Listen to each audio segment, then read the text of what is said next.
negeri ini bukan hanya milik jaksa, negeri ini bukan hanya milik saudara Joko Widodo, tapi negeri ini adalah milik kita segenap rakyat Indonesia. Kami simpulkan tidak akan lagi mengemis-ngemis kepada saudara Joko Widodo untuk menunjukkan ijazahnya. Baik, bismillahirrahmanirrahim. Assalamualaikum warahmatullahi wabarakatuh.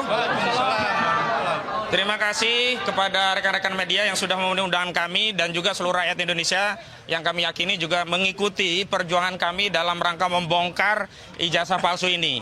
Yang pertama, kami ingin sampaikan bahwa kehadiran kami di sini mewakili klien kami, Pak Roy Suryo dan kawan-kawan, atau lebih sering disebut dengan Roy Suryo CS, dalam rangka memenuhi undangan gelar perkara khusus yang disampaikan oleh penyidik Polda Metro Jaya. Gelar perkara khusus ini juga tidak lepas dari apa yang kami mohonkan. 2 kali kami mengajukan permohonan gelar perkara khusus. Yang pertama di tanggal 21 Juli 2025 yang lalu dan yang terakhir di tanggal 20 November 2025. Yang gelar perkara dulu kami memang minta agar ada gelar perkara saat penyelidikan ditingkatkan menjadi penyidikan, yang saat itu ada setidaknya 12 orang yang ditetapkan sebagai terlapor. Nah, dalam perkembangannya 12 terlapor dengan 3 klaster ini tidak semuanya menjadi tersangka.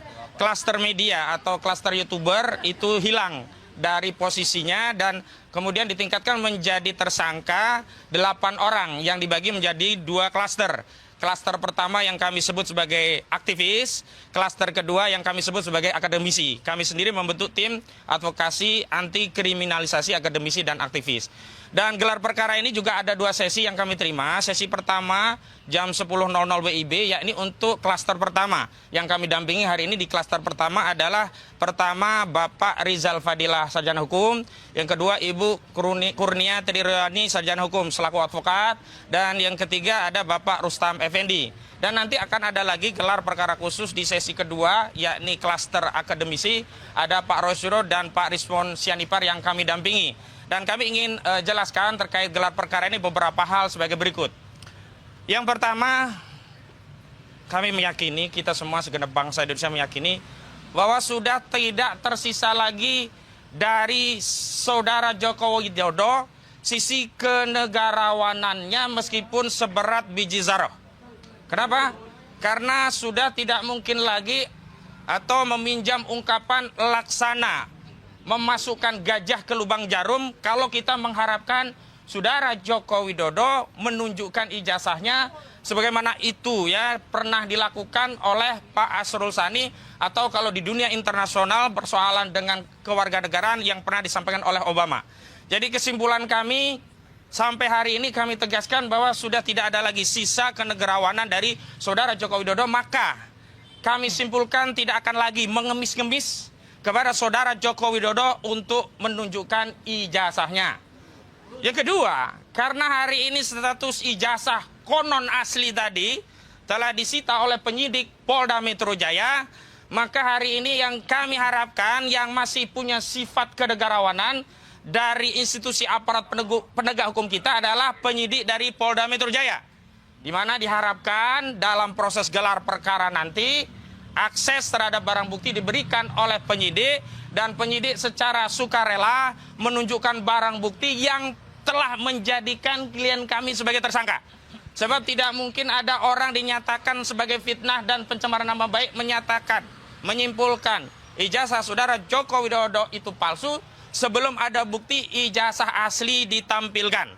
Dan sebenarnya dalam konteks pemeriksaan umum biasa saja seorang penyidik menunjukkan barang bukti yang telah disita untuk meminta keyakinan sekaligus memastikan orang yang mau diperiksa apakah sudah melihat atau belum. Pada faktanya saat pemeriksaan Bapak Rizal Fadilah, Ibu Kurnia Triryani, keduanya telah meminta kepada penyidik untuk ditunjukkan, tapi saat itu tidak diberikan akses dengan alasan bahwa ijazah tersebut masih disita oleh Polda dan diperiksa Bareskrim di bagian Puslapor Bareskrim Mabes Polri. Kami harapkan hari ini sudah tidak ada alasan lagi. Namun sekali lagi kami tentu saja tidak cukup memiliki keyakinan bahwa hal itu akan dipenuhi oleh penyidik Polda Metro Jaya. Mengapa? Karena hari ini kebijakan dari institusi kepolisian yang kita cintai ini alih-alih teguh dan konsisten mengikuti hukum, asas, prosedur, dan substansinya, tetapi berulang kali menunjukkan anomali-anomali bahkan kontradiksi. Terakhir, setelah Mahkamah Konstitusi mengeluarkan keputusan yang mewajibkan institusi kepolisian tunduk pada ketentuan pasal 28 ayat 3 Undang-Undang Kepolisian, di mana ditegaskan bahwa institusi kepolisian anggotanya tidak bisa menduduki jabatan sipil di luar institusi kepolisian kecuali dalam dua keadaan, yakni anggota kepolisian tersebut sudah pensiun atau yang kedua mengajukan pengunduran diri.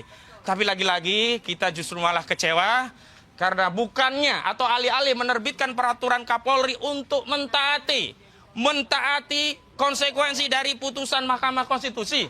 Tapi terakhir Saudara Listio Sigit Prabowo selaku Kapolri malah mengeluarkan Perkapolri nomor 10 tahun 2025 yang substansinya justru memberikan izin kepada anggota Polri untuk menduduki jabatan 17 jabatan di kementerian dan lembaga sipil yang sebenarnya ini adalah pembangkangan terhadap putusan Mahkamah Konstitusi. Jadi kami datang memenuhi undangan ini bukan karena akan ada keyakinan apa yang kami mintakan akan dipenuhi oleh institusi kepolisian, tapi kami memiliki niat akan kami sampaikan kepada seluruh rakyat. Kami ingin sampaikan kepada seluruh rakyat bahwa di negeri ini masih ada bagian dari putra-putra terbaik negeri ini yang peduli terhadap institusi penegakan hukum di negeri ini, yang peduli terhadap kejujuran, yang peduli terhadap kebenaran, yang peduli terhadap keadilan, terus mengupayakan kebenaran keadilan itu ditegakkan meskipun anomali dan kontradiksi itu selalu ditelanjangi oleh institusi itu kepada kita semuanya. Jadi sekali lagi meskipun apapun hasilnya kita tetap akan terus memperbaiki negeri ini karena kita lahir dan dibesarkan negeri ini bukan hanya milik polisi, negeri ini bukan hanya milik jaksa, negeri ini bukan hanya milik Saudara Joko Widodo, tapi negeri ini adalah milik kita segenap rakyat Indonesia. Dan terakhir sebelum nanti kepada Bang Petrus Salestinus juga Bang Gafur Sangaji, rekan Gafur Sangaji, ada 3 hal yang nanti akan kami jadikan evaluasi atau koreksi terhadap proses gelar perkara. Yang pertama dalam aspek kewenangan. Apakah proses penyelidikan dan penyidikan dilakukan oleh penyidik Polda Metro Jaya dilakukan sesuai dengan ketentuan peraturan perundang-undangan yang berlaku atau dilakukan dengan menyalahgunakan wewenang atau bertindak secara sewenang-wenang. Kedua, kami akan cek dari sisi proses dan prosedur. Apakah proses, tahapan, dan prosedur sudah dilakukan sebagaimana diatur dalam ketentuan peraturan perundang-undangan, tidak melanggar asas-asas hukum pidana, dan tentu saja kalau melanggar ini akan menjadi catatan daripada cacat prosedur. Dan terakhir terkait substansi, memang kami ingin agar secara substansi masalah yang bikin gaduh seluruh rakyat, yakni ijazah itu bisa ditunjukkan dalam proses gelar perkara. Dan terakhir, ada sejumlah anomali dan kontradiksi yang ini perlu kami sampaikan agar publik tahu. Dalam proses penyidikan dan peningkatan status tersangka itu semestinya calon tersangka diperiksa. Dan ini amanat dari putusan Mahkamah Konstitusi. Namun dari 8 tersangka ada satu status tersangka yang belum pernah diperiksa sama sekali. Sementara penyidik kemudian secara sepihak ikut menetapkan yang bersangkutan sebagai tersangka. Meskipun ini hanya satu tersangka, tetapi esensinya ini adalah cacat prosedur secara keseluruhan. Kenapa? Karena ini satu paket. Saat pemberitahuan SPDP kita semuanya dijadikan satu dalam satu berkas.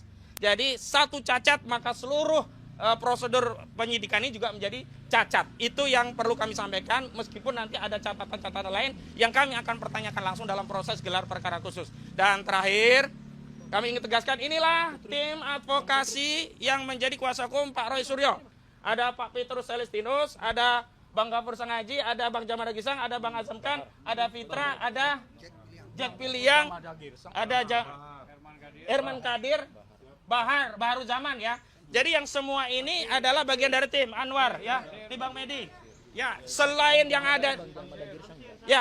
ada ini bukan bagian dari tim. Jadi kalau ada tim yang sudah tidak bersama kami, jadi tidak lagi bertindak untuk dan atas nama tim kami, dan kami tidak bertanggung jawab terhadap apapun yang diambil ditempuh oleh tim-tim di luar yang resmi kami bentuk. Demikian, selanjutnya kami persilakan Bang Petrus Celestinus. Silakan Bang. Baik, terima kasih, saya melengkapi saja. Jadi gelar perkara khusus hari ini diharapkan supaya segala kebuntuan, terutama dari sisi kepentingan para tersangka, harus cair hari ini. Karena namanya gelar perkara itu selain memenuhi keinginan para pihak, terutama pihak tersangka, juga untuk memenuhi tanda tanya besar di publik tentang status ijazah Jokowi yang disebut-sebut palsu. Dan karena itu dalam kaitan dengan gelar perkara ini, kami akan minta supaya ada satu kesempatan khusus di mana penyidik memeriksa secara konfrontasi antara tersangka dan Jokowi sebagai saksi korban, khusus tentang ijazah yang disebut-sebut sebagai palsu ini, karena selama ini kan tidak pernah terbuka. Dan di dalam Perpol tentang gelar perkara itu, pasal 24 mengatur mengenai pemeriksaan konfrontasi antara saksi dengan saksi atau saksi dengan tersangka. Dan dalam hal ini kami minta saksi korban atas nama Joko Widodo supaya diperiksa, dikonfrontasi dengan para tersangka, karena dalam keyakinan para tersangka ijazah Jokowi itu disebut palsu. Ini dua kubu yang bertolak belakang sangat jauh. Momentum dalam gelar perkara khusus ini diharapkan supaya ada ruang untuk dipertemukan tersangka dengan saksi korban. Saya kira itu saja. Mungkin teman-teman lain bisa melakukan. Subscribe, share, like, and comment. Subscribe, share, like, and comment.